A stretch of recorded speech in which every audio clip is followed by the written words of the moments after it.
Hi guys, Justin here. I wanted to do a quick little video to show you guys something as a follow-up to our Lightroom workshop that we did the other day.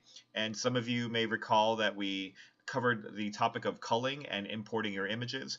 And the software that I was using was a title called Photo Mechanic, and it's a $150 piece of software that allows me to move around the images, 100% zoom quickly, and make fast selections in order to cull my images, sort my images before I bring them in and import them into my catalog in Lightroom.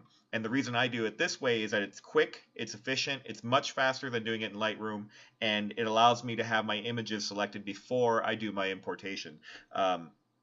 The method of doing it in Lightroom that we covered involved importing your entire memory card of images and then building previews at 100% so you could quickly zoom in 100% and make your picks and do your culling within the Lightroom catalog, and then you would afterwards sort by images that you picked and work on those, while you could also take your unselected images and then remove them from the catalog or let them remain in the catalog. Personally, I don't like to leave unused images in the catalog, photos that I don't plan to use. I'd rather remove them so my catalog isn't bigger, and I just don't have a need for those tossed images. I call them trash images anyway.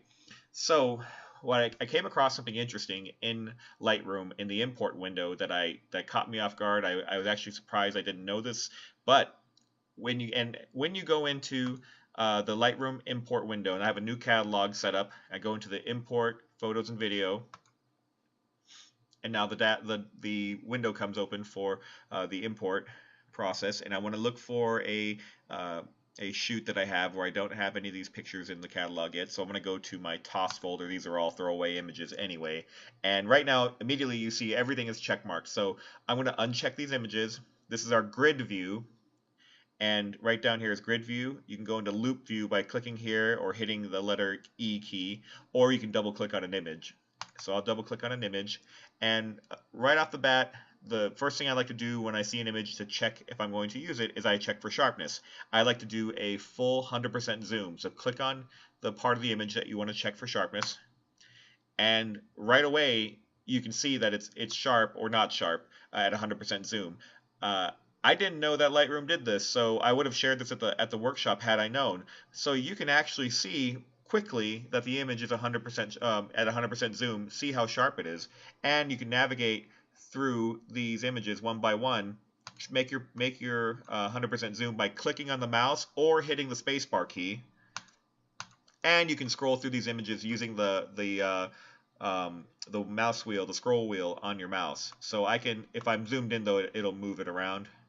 But if I unzoom and hit down or scroll down, I'll see that I can move between images. So you can click in real quick, and then what you do is you hit the P key on your keyboard to make your pick. P is for pick. If I want to undo that selection, I hit the X key to reject it. And so I can go to the next image, check for sharpness real quick. That's sharp. I'll like the image. Hit P for my pick. Zoom, scroll down a couple more for an image that's a little different. That's sharp where I want it to be. Hit the P key. Scroll through a little more. These are blurry. Here's an image. Oh. She's sharp. Make a selection there. P key. Sharp. P. And when I'm done, I can go back to the grid view, see my selections for the images I want, and then I hit import. And I want to show you the difference between how quickly we saw those images at 100% zoom, how quickly they loaded, and we can check for sharpness. I see it's already loading previews right now. I'm going to double click on an image and zoom in. See how long it takes. Oh, actually, not bad.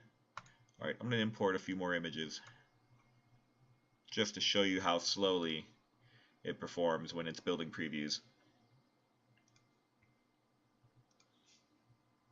A quick little trick here if you're importing images. If you click and then hold shift and go down a little bit more and click on another image, you can select all the images in between.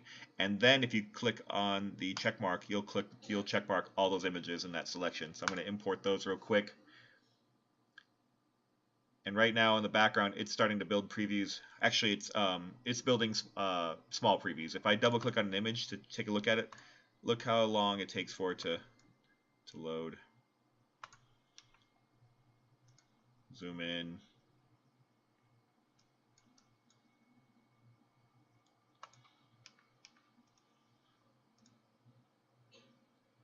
It's actually doing it fairly quickly today for me. The bigger your catalog is, the slower it's going to do that. But you can see it takes a while to do that. There it goes.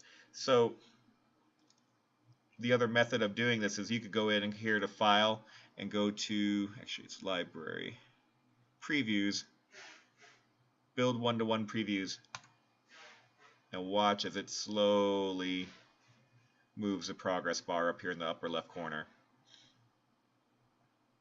This is only 32 images. Imagine if you had to do this with 1,000 images, or if you weren't culled yet, if you hadn't culled yet and you'd had 5,000 images from a wedding day from you and another photographer. It's a lot of photos to go through, so you'd probably want to walk away from the computer and not sit there while it builds previews. So anyway, that's the method I wanted to show you to use to cull in the import window. So for some of you who are interested in getting Photo Mechanic, I recommend it. I recommend using that software.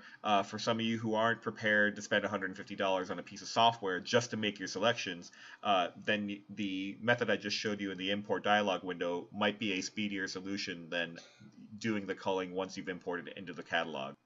Thanks for watching, guys. If you'd like to follow me on Facebook, you can go to facebook.com/JustinPhotos. Let me know if you have any questions, and you can hit me up in the comments section here on Facebook or on YouTube. Thank you, guys.